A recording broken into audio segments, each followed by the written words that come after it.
Did Donald Trump betray his base, his conservative base? Did he betray the pro-lifers, the Catholics, the Southern Baptists, the two biggest religious groups in America who are opposed to abortion, who are opposed to IVF? That's what today's podcast is, and I know it's going to be a little controversial. I know it's going to bring out some emotions and some feelings, and I've already seen some response. In fact, one of the very first, I think this might be one of the very first comments underneath this video was from Kirill. Take this S down or vote for just Kamala. Trump will do more than her to protect life. Okay, so just take this S down. People don't want this. People don't want the criticism of Trump. And by the way, my phone and text has been off the hook from people who are deeply concerned and feel betrayed by Trump in the last several weeks over statements he's made. For example, where is it? This one here, where he said, my administration will be great for women and their reproductive rights, which is always code word for abortion, right? And so people are experiencing this, and you see already, first of all, let's just admit, this is a powder keg. People are charged up. But people express criticism, like, I don't like this, and other people will then vilify them and say, well, you just want communism, or just go vote for Kamala. And I think the mature way about this is to say, we can ask the Republican candidate to correct course, and that doesn't make us a bad person, or I'm just going to go vote for Kamala, or I'm a Marxist now. It would be like watching the World Series with your favorite team. You're sitting with your buddy and you say, I'm really uncomfortable with the way they're structuring the bullpen and the relief pitchers. And I think the pitching coach has been stressing the arms, and I'm not, this could really hurt us in the World Series. And then your friend says, well, why don't you just root for the New York Yankees then?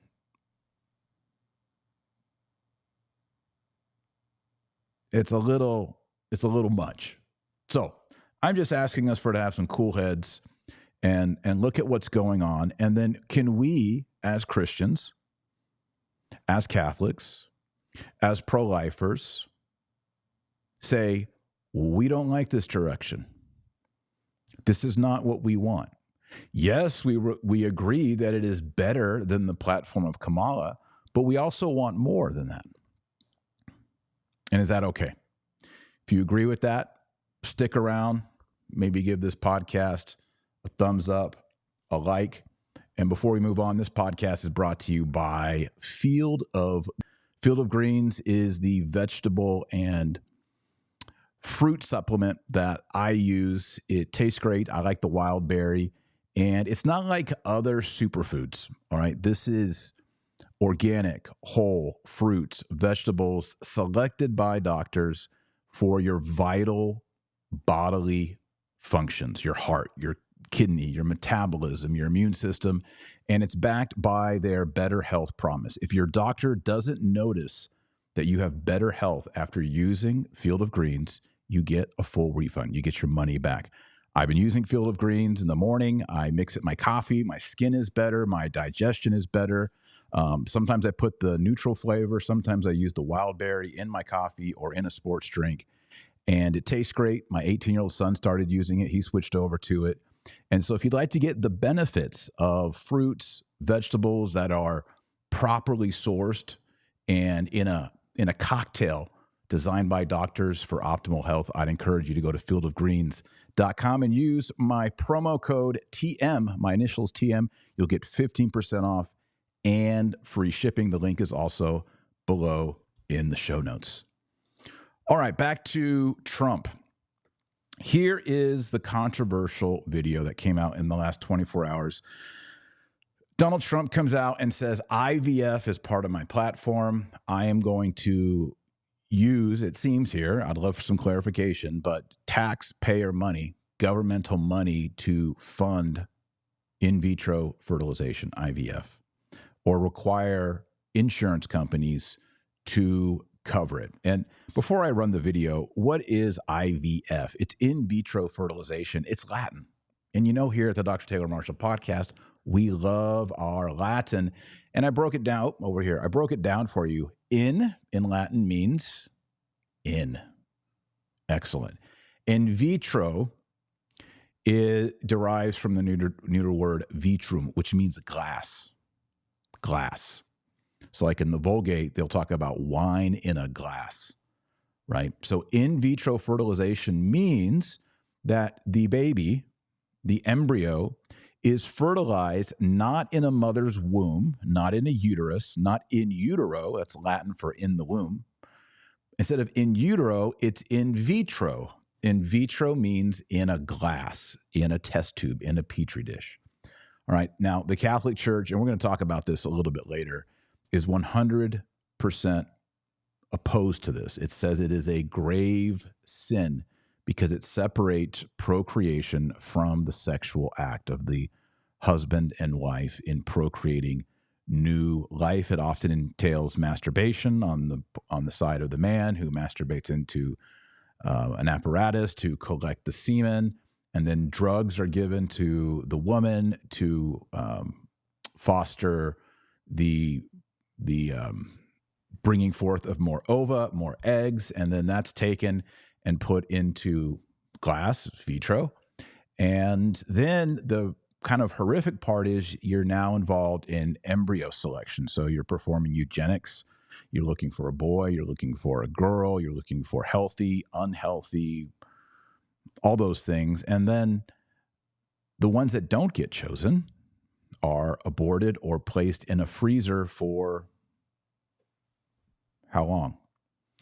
So this is part of the background of in vitro. When you start to think about what you're doing here, you're getting into the territory of science invading the natural order of procreation, of the origins of human life. So here is Trump on his new support and adding government mandated in vitro mandate. Here it is.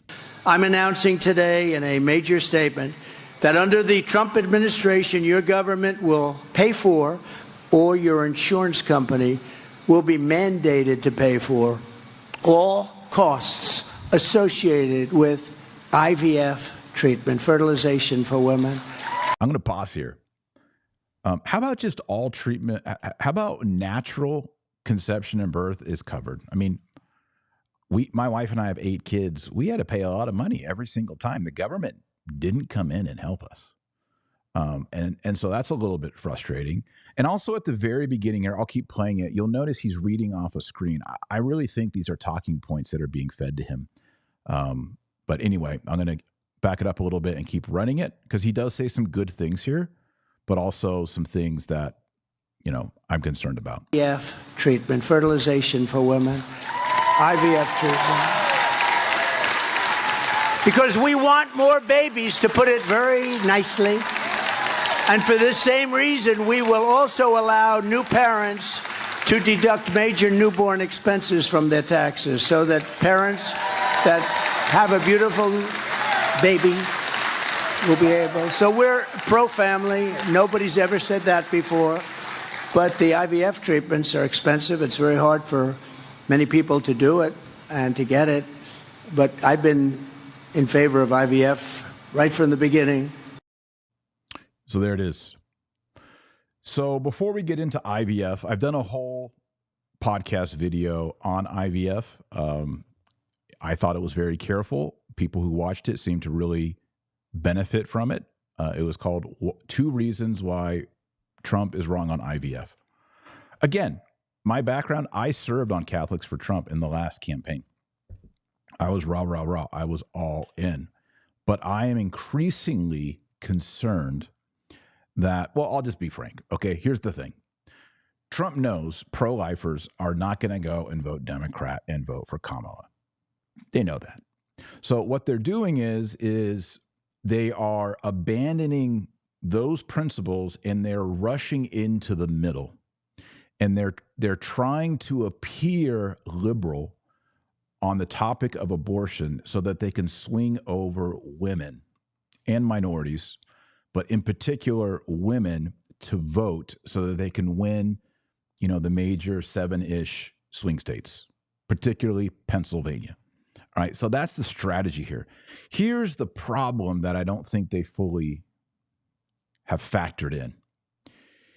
You might be able to do that a little bit, but when it has become consistent, as it has been for the last couple of weeks, your base gets demoralized and your base gets divided.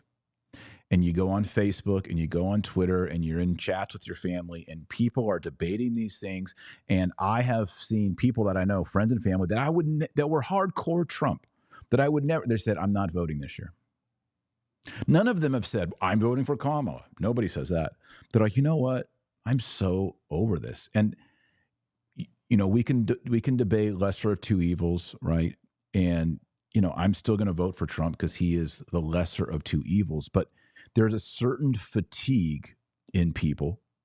There is people lose their morale. And what I fear is you're rushing to the center or you're rushing to the left, Mr. Trump, to get those voters, and they're never Trumpers. They want 9 months of abortion. So, throwing out to them, oh, you get free IVF, or, you say something like this tweet here, my administration will be great for the reproductive right. They don't believe you.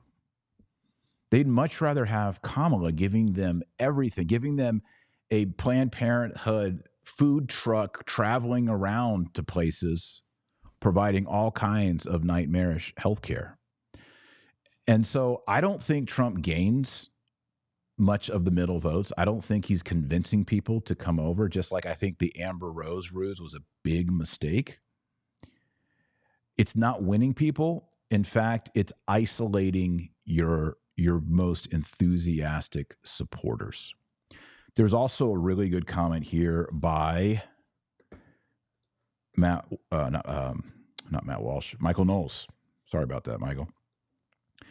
And Michael said, this was on Twitter, he said the two largest groups in the U.S., Catholics and Southern Baptists, both formally oppose IVF. Many other Americans also reject it as immoral. It seems ill-advised for a political campaign to mandate that so many likely voters support something they consider gravely evil.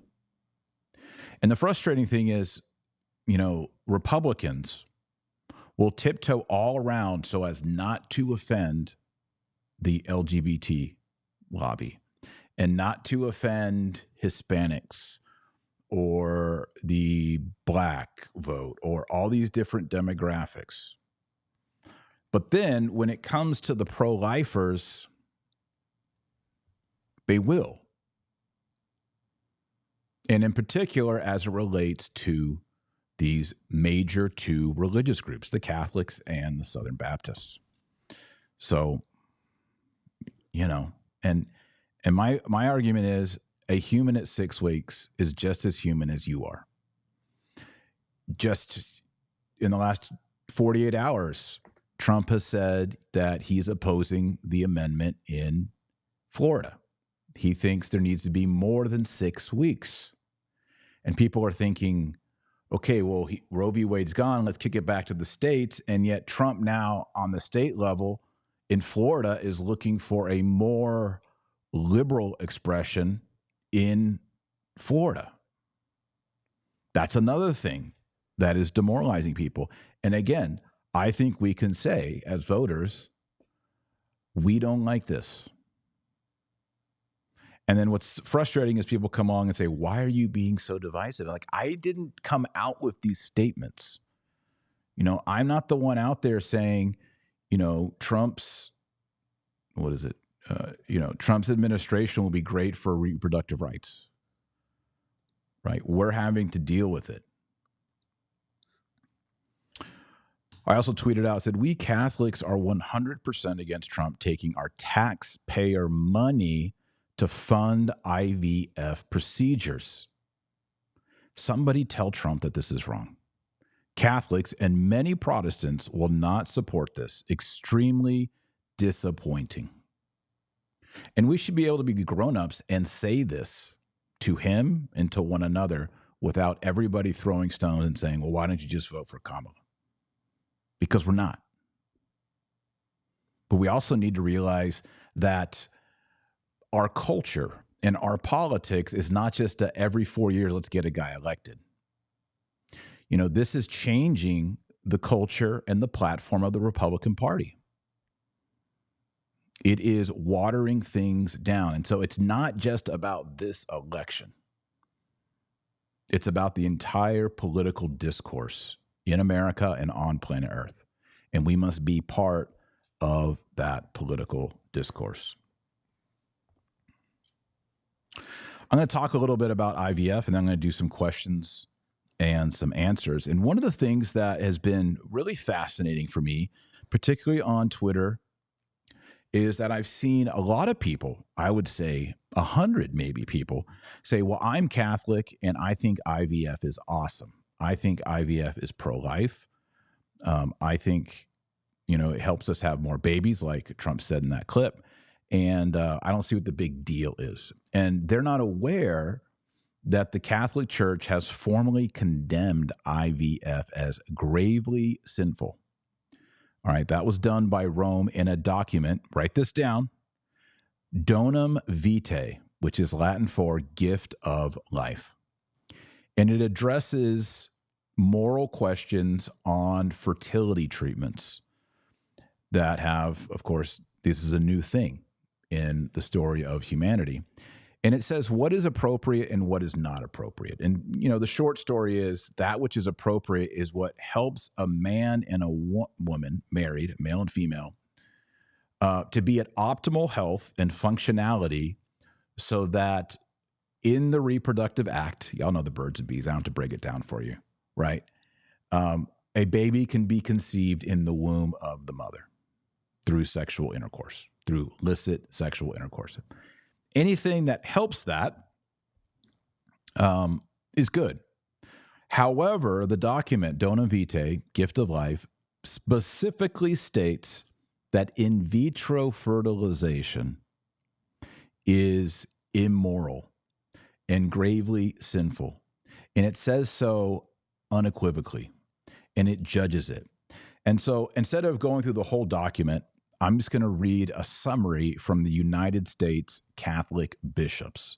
They have an article, an essay on this, and it kind of summarizes everything. So I'm going to read that from you, and I want you to listen with an open mind and as we go through this. Okay, so this document, and you can find this at the usccv.org, says one reproductive technology that the church has clearly and unequivocally judged to be immoral is in vitro fertilization, or IVF. Unfortunately, most Catholics are not aware of the church's teaching, do not know that IVF is immoral, and some have used it in attempting to have children. If a couple is unaware that the procedure is immoral, they are not subjectively guilty of sin. They did know better, right? Children conceived through the procedure are children of God and are loved by their parents, as they should be. Like all children, regardless of the circumstances of their conception and birth, they should be loved, cherished, and cared for. So this is basic Catholic teaching. You know, if a child was conceived in rape, that's a sin. That's a tragedy. Rape is. But the conception of a new person, of a new baby, is beautiful. And God brings good out of evil. So it would be really, really evil and inappropriate for someone to say that, you know, a child that was conceived in a rape is, you know, dirty or not cherished or not beloved by God or anything like that, right? So the church is saying here, even if, you know, you used IVF and you didn't know, or if you're a child that was conceived through IVF, you're not dirty, right? You're human, and God loves you. He has a plan for you. It goes on to say the immorality of conceiving children through IVF can be difficult to understand and accept because the man and woman involved are usually married and trying to overcome a medical problem, an infertility in their marriage. Yet the procedure does violence to human dignity and to the marriage act and should be avoided. But why exactly is IVF immoral? The Catholic bishop's document says in vitro fertilization brings about new life in a petri dish. Children engendered through IVF are sometimes known as test tube babies. Several eggs are aspirated from the woman's ovary after she has taken a fertility drug, which causes a number of eggs to mature at the same time. Semen is collected from the man, usually through masturbation. And as you know, in the Catholic Church, masturbation is a grave mortal sin. It goes on to say the egg and sperm are ultimately joined in a glass dish where the conception takes place and the new life is allowed to develop for several days. In the simplest case, embryos are then transferred into the mother's womb in the hope that one will survive to term. The document goes on to say, obviously, IVF eliminates the marriage act as the means of achieving pregnancy. In other words, it's saying it eliminates sexual intercourse, instead of helping it achieve its natural end. The new life is not engendered through an act of love between husband and wife, but by a laboratory procedure performed by doctors or technicians. Husband and wife are merely sources for the raw materials of egg and sperm, which are later manipulated by a technician to cause the sperm to fertilize the egg. Not infrequently, donor eggs or donor sperm is used.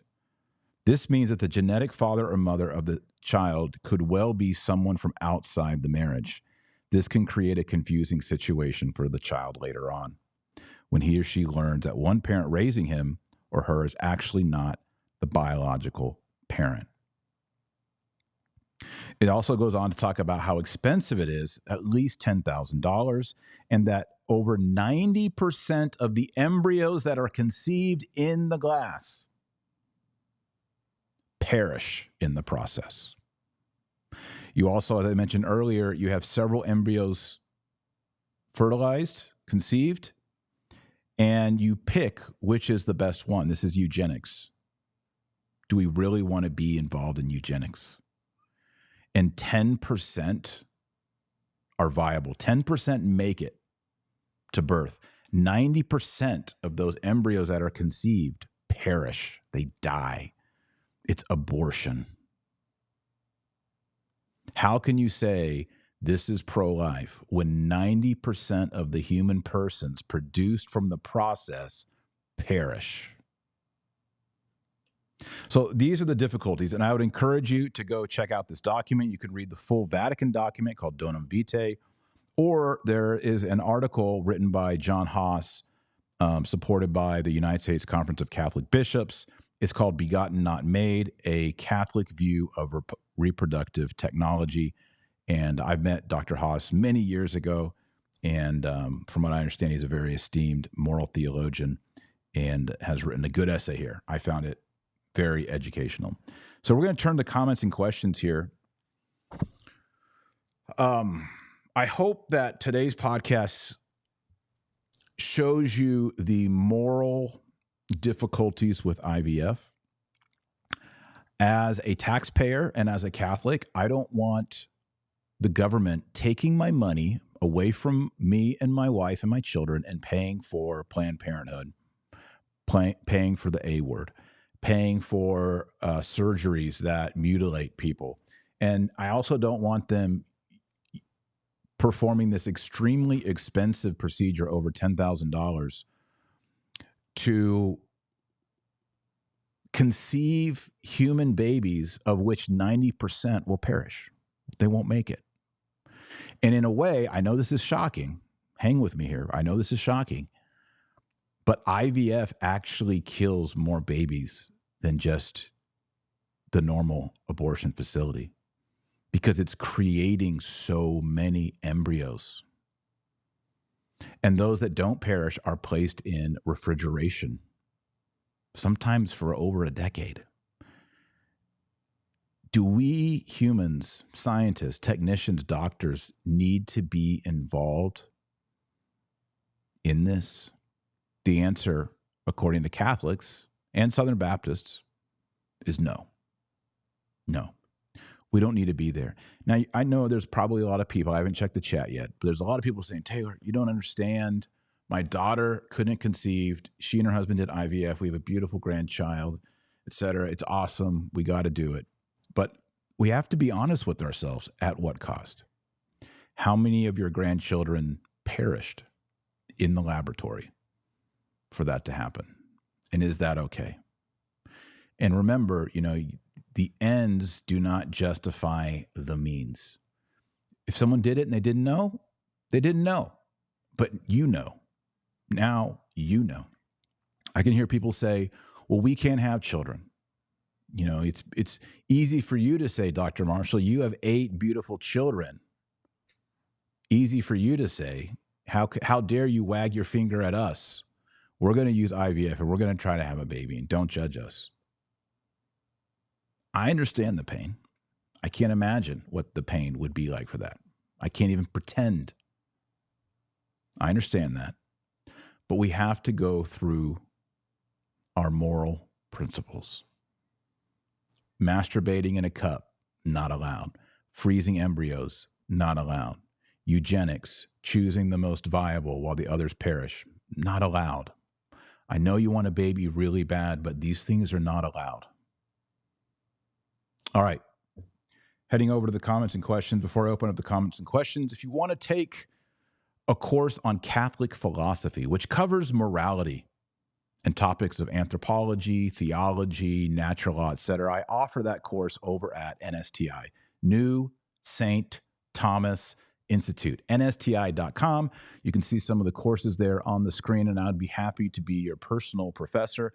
Maybe some of these topics are interesting to you. You want to go deeper. You want to understand what is a person, what is a nature, what are the preternatural gifts that God gave humans, what is the supernatural gift, how does that relate to original sin, concupiscence, all of that. I would be happy to lead you through that from a Catholic viewpoint, from the church fathers, from the scriptures, from the magisterium, from the popes, very much like what we did today. So if you want to go deeper in that, I'd encourage you to just go and check out NSTI. You can enroll today, or you can just learn about the programs that we offer. Go to NSTI.com. And also a reminder, today's sponsor is Field of Greens. If you want to take your health to the next level, go to fieldofgreens.com and use coupon code TM, my initials, Taylor Marshall, TM, to get 15% off and free shipping. All right, going into your comments, I'll start off with the super chats. I see 2 of them. Crime Time Crochet says, Missourians, we need everyone to vote no on Amendment 3, protect the baby humans. All right, so that's a shout out to everyone in Missouri. I don't know what Amendment 3 is. Shame on me. I live in Texas. But I trust Crime Time Crochet. Hopefully you're a devout, well-formed Catholic and you're giving people good info. Next super chat. There is no perfect candidate. I am fully aware of that. There is no perfect candidate. I think it was Jesse Romero said, unless Jesus Christ or the Blessed Mother is running for office, there is no perfect candidate. But, here's the big B-U-T, but we as voters have every right to say, this is what we want and this is what we don't want. For me, as a Catholic, to say, I don't want my tax money to go towards IVF because I think it's morally and it's gravely and immoral. You can't slap me on the face and Trump can't dismiss and say, well, there is no perfect candidate. No. We live in a republic. And by the way, there are powerful corporations donating millions, hundreds of millions, sometimes even in the back doorway, billions of dollars to get what they want when it comes to, oil drilling permits, pharmaceuticals, war contracts, etc. And so I think it's perfectly fine for pro-lifers as a body, as a voice, to say, this is what we want. And if you're going to criticize or put us down, that's not cool. And we need to have a voice. It's been too long since Christians have just sort of rolled over. Well, I'm going to keep my religion in the closet and I'm just going to say my prayers and all that. No, take up space. Enter the public square. Perfectly fine. Super chat from Corey. Thank you for that, Corey. I'm going to go into the general chats now. That's all the super chats. I say, yep, nope, another super chat came in. We got Crime Time Crochet's back. Missouri Amendment 3 is to change our Constitution to allow for full-term abortions and are very vague, so much more than can happen, kind of like Vatican II. Okay, great. So for everyone in Missouri, you vote no, according to Crime Time Crochet. You vote no to Amendment 3 is what she's saying in her chat, in her super chat. All right. Heading over to the comments. Nick, we need Dr. Marshall in office, not Trump. Hey, man, I gave it a go. You know, I tried. I said, I'll run for president. Christ is the King platform. I had a multi points on the platform. It was very solid. It was very good. But what I realized as I looked into it, spoke to people, got counsel, got consultation, is that in order to even get in the gate to be considered a candidate for even lower offices, never mind the presidency, is you have to pass the vetting process of the Republican Party. Unless things radically change, the Republican Party would never look at someone like Taylor Marshall or like you and say, that's a great candidate. Because there is a uniparty element. They do want you to compromise. And that's unfortunate, and that sets us into a perpetual lesser of two evils every single time. Every election, lesser of two evils, lesser of two evils. I don't know. I'm sick of lesser than two evils. I want righteousness. I want goodness. I tweeted out, if we could obey Jesus Christ and evangelize, share the gospel with our family and with our friends and our coworkers and our neighbors, and we could get every state, 51% or more, to be Christians with a Christian worldview, a Christian mindset that views the world through Christ. If we had that 51% majority in all 50 states, man, we would run this town. We would run this town. And it wouldn't be voting for what's the lesser of two evils this year. It would be how are we better? How are we more righteous? How do we grow? How do we extend the kingdom? But that takes us sharing the truth, sharing the gospel with people who need the good news. There's people in your family right now that are addicted to opioids, addicted to pornography, going through divorces, going through bankruptcy. Maybe that's even you. You need the good news. We have the cure. The cure is Christ. We just need to tell people about it. We need to have them come into contact with Jesus Christ. And the way people come into contact with Jesus Christ, unless they receive a vision, the 99% of people come into contact with Christ. How? Through Christians in the church. So we have to be the hands, the arms, the legs, the voice of Christ in this world.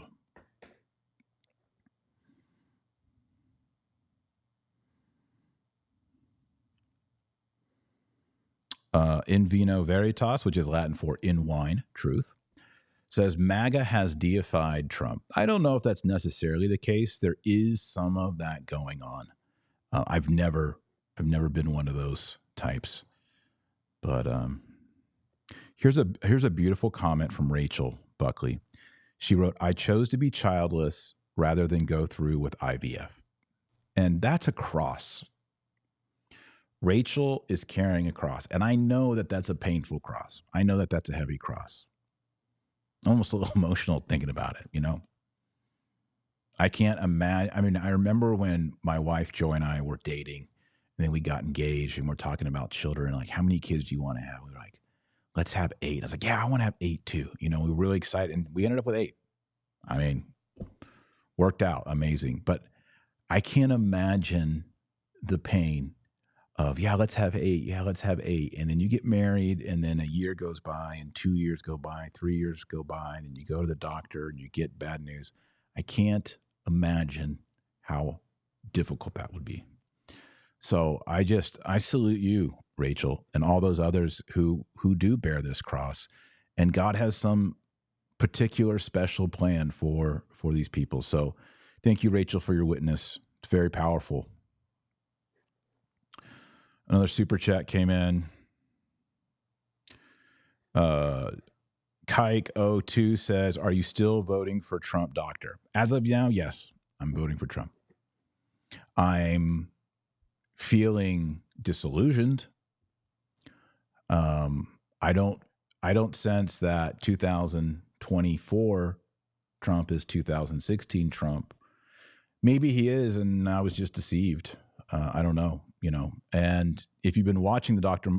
Taylor Marshall podcast before, I mean, one of the big criticisms that people had of me in 2019 and 2020 is I was so pro-Trump, And they're like, man, dial it back a little bit, And I was like, we gotta, reverse Roe v. Wade, and we got push, go. Well, it's a different feel in 2024. And please don't throw tomatoes at me for saying that. I think the people who want to throw tomatoes and throw rocks, I think ultimately they feel insecure about what's going on in the campaign. And they're like, just don't say anything and no one will notice. People see it. People feel it. Colleen says, how can you be deceived? Trump is not Catholic. Colleen, I don't assume if anyone is Catholic, they're legit. So that's not what I'm talking about. I'm talking about the political momentum and policies that I thought that Trump was pushing. He turned out not to be lately. And just to throw this out, him having a giant party for a certain lifestyle that I don't appreciate as a Catholic at Mar-a-Lago, that's the kind of thing where you're like, I don't remember you hosting like a big party for Catholics for Trump at Mar-a-Lago. Like those are the kind of things that I'm talking about, that over time you scratch your head and you say, it's like you have a really good best friend, or maybe someone you dated or knew very closely, and you just feel like you're just so close, and then you start noticing things and you're like, wait a second, maybe I've been reading this thing wrongly. Maybe in my zeal, I read things wrongly. Super chat from Thomas Sheridan. No comment, but thank you for that. And then we have a super chat here from Loves Our Lady. Hold your nose and vote for Trump. God isn't done with him. Yeah, I mean, we're back at the lesser of two evils. And I think it's okay to say, hey, the abortion platform of Kamala is way worse than the abortion platform of Trump. The sad thing about what I just said is that Trump has an abortion platform. I do not feel that I could say that Trump is pro-life at this point by what he has said in the last fortnight. I don't think you can honestly say the man is pro-life, and that hurts, And so, hey, I'm just being honest with you guys. Hopefully, you're okay with it. When was the last time you prayed for Trump? That's a good question. I need to pray for him more. But I prayed for him a lot.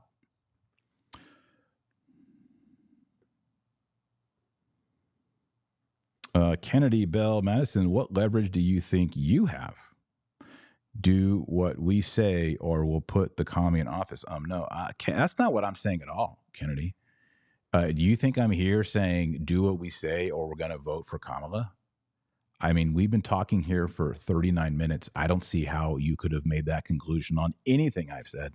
So I'm just going to delete your comment and not address it. Weird.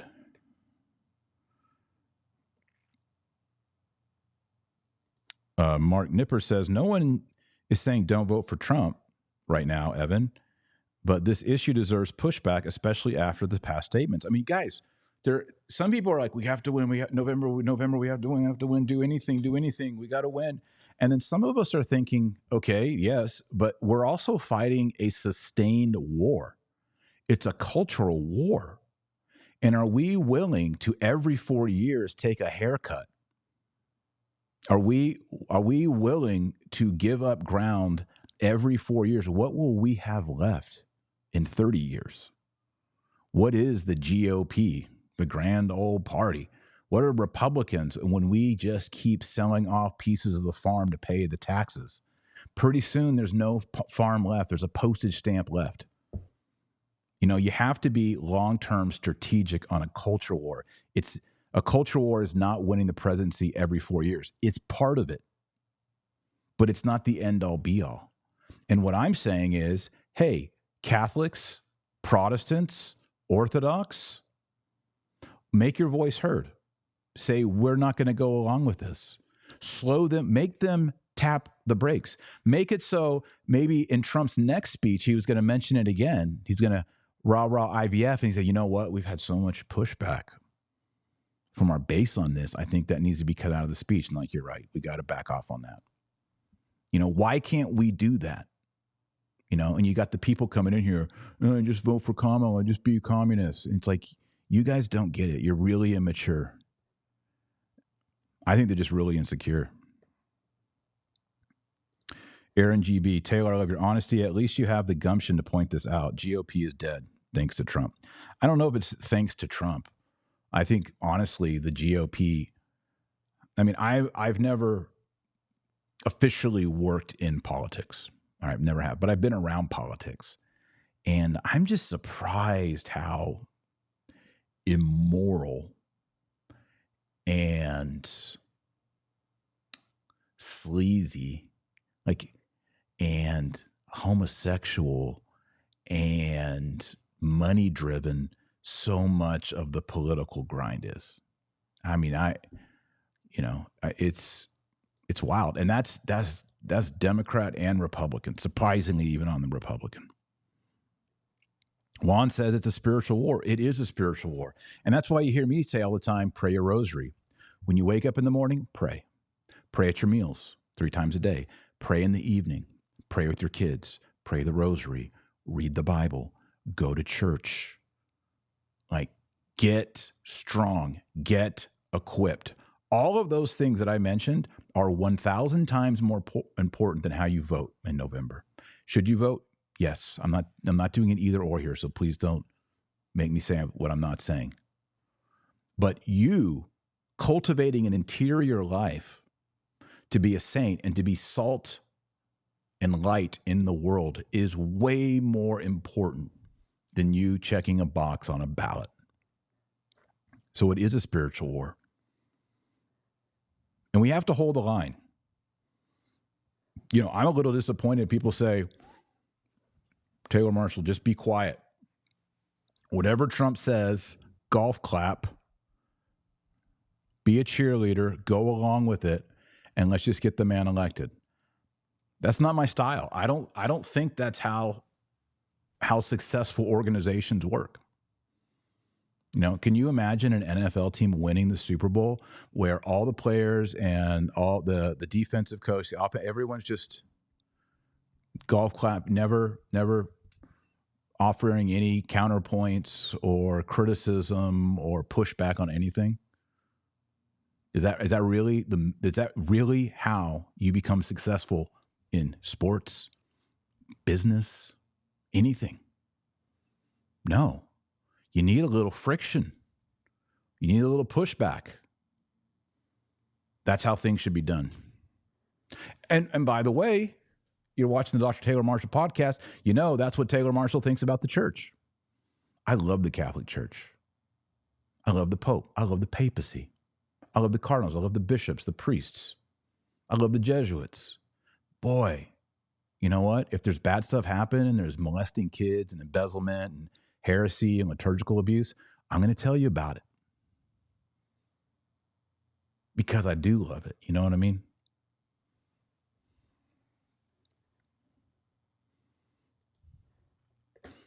All right. Going to go back into your chats here.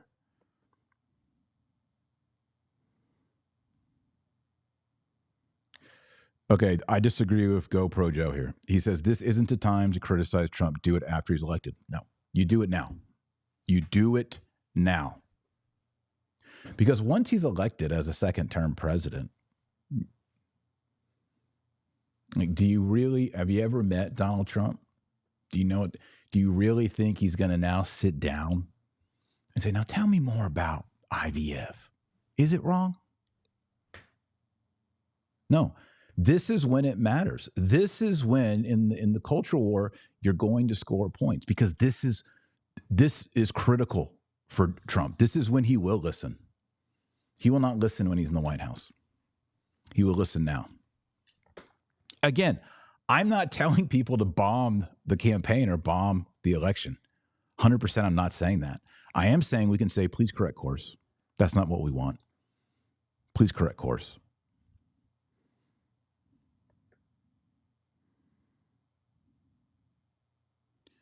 Joey says, if IVF kills more babies than the typical abortion, is Kamala's abortion policy worse? Whoa.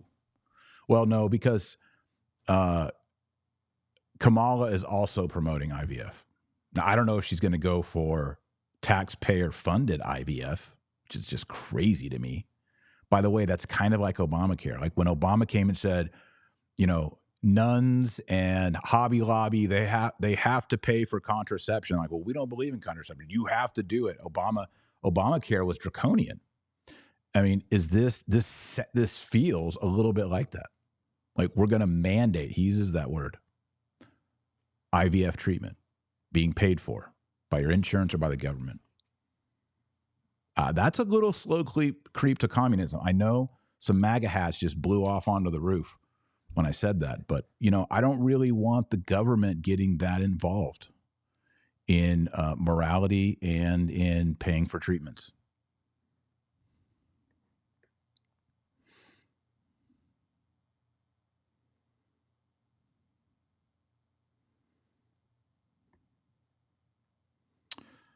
Tree Annie says, need Father Pavone to have a sit down with Trump ASAP. I agree. Anybody to have a sit down with Trump and talk about this is a bad plan. And here's the thing. I think there's a lot of people like me who are discouraged, a little bit disillusioned, are having these conversations, and they're like, okay, lesser of two evils.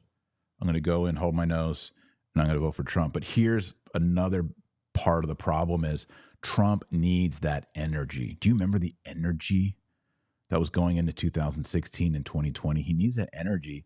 And when you do the things that he's saying, like this, where is it?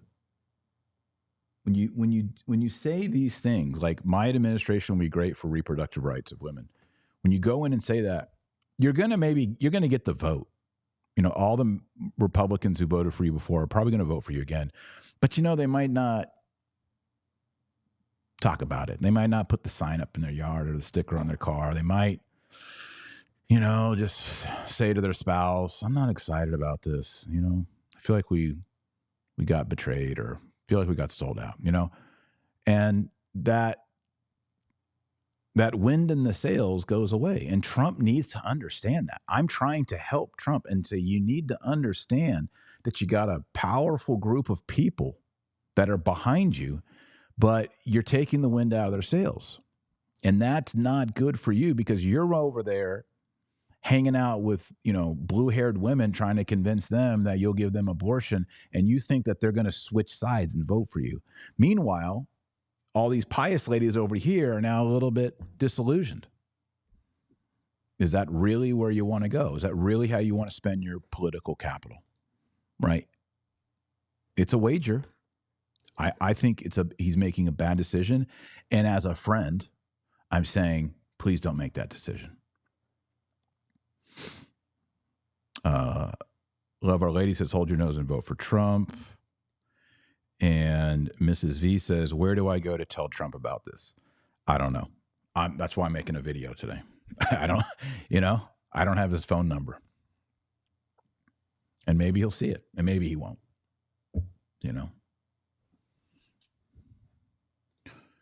But I am saying right now I guarantee what I'm saying today on this podcast has already been thought about and by a million people in America today.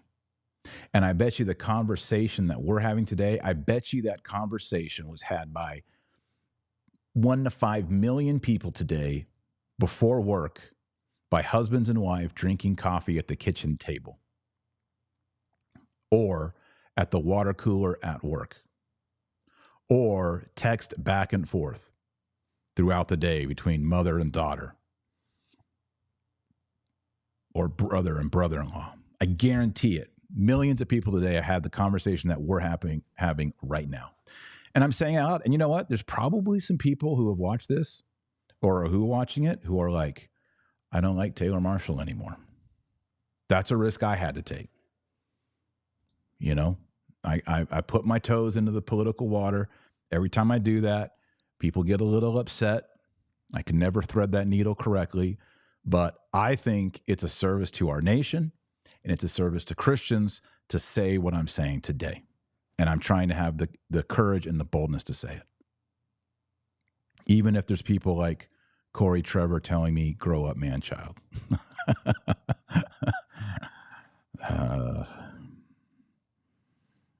All right, let's look here.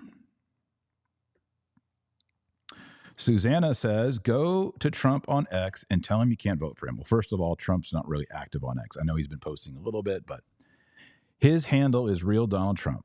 We don't hold our nose. I hold my nose for Romney and McCain. No more. I mean, I hear this. There are a lot of people that are just like, let's just burn the thing to the ground.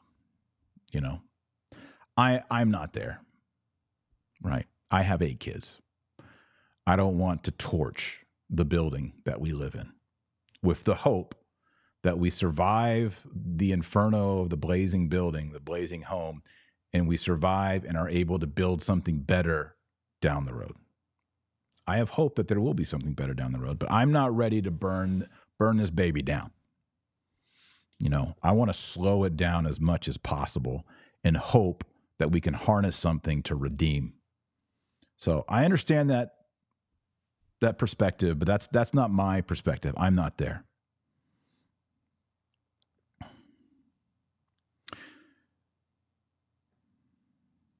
Teresa says, is there no line in the sand for Catholics anymore?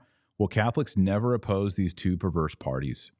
Is it better to trust some man than trust in God to take care of us? This is unbelievable. Here's the thing, Teresa, you know, and I looked into it and I was told basically you have to, if you're going to run, you have to run third party, Taylor, because you're not going to get a foothold in the Republicans. They will resist you. I can't say what I've said today and Republicans will be like, that's really interesting. Please come with us. This is great. We got a plan for you. Republicans will hear what I'm saying today and they'll be like, that guy is radioactive. Do not let him in the door. So you got to run third party. But here's the problem. Since the founding of this nation, it's a two-party system. Other nations have multi-parties. We have a two-party. I don't see how you break that. Could it be broken? Yes. But currently, right now, I don't see how you break in as an independent and beyond the two parties. So unfortunately, and here's the really kind of sinister, evil, maybe this is some conspiracy Freemason plot, I don't know. But by having the two parties, Republican, Democrat, there's been other parties, but there's always two parties. By having those two, and by the way, we don't really select the president, right? The Republican Party vets and curates a bunch of people that they like, that they can control or that they know or have ties to. The Democratic Party does the same thing, right? They go out and they find an Obama. They find an AOC. The Republicans go out and find a George W. Bush, right? They go on these missions and they find these people and they cultivate them. And then once they have that done, they have, 5 or 6 on each side, they throw them out in front of us. But they've already rigged the game, right? What they're throwing out there has already been vetted. And then there's primaries, and then we get down to 2, and then we have to choose usually, if you're a morally based voter, you're over time, as the culture decays, you're choosing the lesser of two evils. And then 4 years later, the lesser of even greater evils. And then 4 years later, the lesser of even greater evils, until what? It's the devil and the Antichrist to choose one.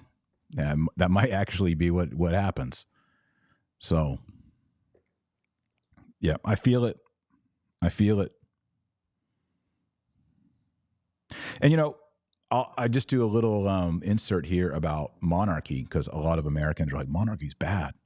Kings can abuse you. But one of the things that's built into monarchy that actually creates societal progress. And if you look at Christian monarchy over 2,000 years, it did bring about societal progress, not regress. It seems in democracy, we're having regress away from norms, whereas in Christian monarchy, you had generational progress. Why is there generational progress? It's because when you're a king, you serve a long time, you serve your life, and then that the next executive, so to speak, right? The next CEO, the next president, I'm being very generic here with these terms. The next king is your son. And hopefully you love your son. Your son is your own DNA. Your son is your own name. He is another you. And if you go as king and spend all the money and break all the laws and wage horrible wars, you're setting your son up to fail and have a miserable life, right? In America, you get elected, you serve 2 or 4 years, 6 years, and you go work as a lobbyist, or you work for some military contractor and you make a lot of money, right? And if you use your time as a congressman to rape and pillage the American people, you actually get rewarded for that. But if you're a king and you rape and pillage the people, the person who inherits that problem is your son. So there's an incentive to not do things that would damage your family and your son and your grandson and your great-grandson's rule over this geographic territory. It's a family business. And because that's built in there, are there bad kings? Yes. Are there tyrants? Yes. But what you do see over time is cultural and political progress, because in that system, you want to set up the future to be better. You don't want to be a Nancy Pelosi, get what you can get from it, and then you can leave. Right? That's how our system is set up. And so whenever you have that system where I can go in and I can serve for 6 years or 8 years or 12 years, and I can, as a congressman or whatever position, governor, and I can do bad things or do bad contracts or manipulate things and then even get a better job when I get out making more money, that encourages regress in a culture because people can use it. All right. Jesus Christ has a plan for you. You're breathing right now. That means there's hope for you. That means there's a plan for you. That means God isn't finished with you. There's something you need to do. If you like Lord of the Rings, there's a ring that you need to carry to Mount Doom, and God has decided for you to be that person in this plan. There's a cross that's never been borne before, and God has that cross for you to bear, and you doing that part is going to bring about the ripple effect of grace and beauty and goodness into this creation. That is your vocation. That's your goal. So pray the rosary every day. You're not on the team. Pray every morning. Pray every evening. Go to Mass on Sunday. Find a traditional Latin Mass. And remember, our Lord Jesus Christ says, you're the light of the world and the salt of the earth. So go out there and be salty. God bless and Godspeed.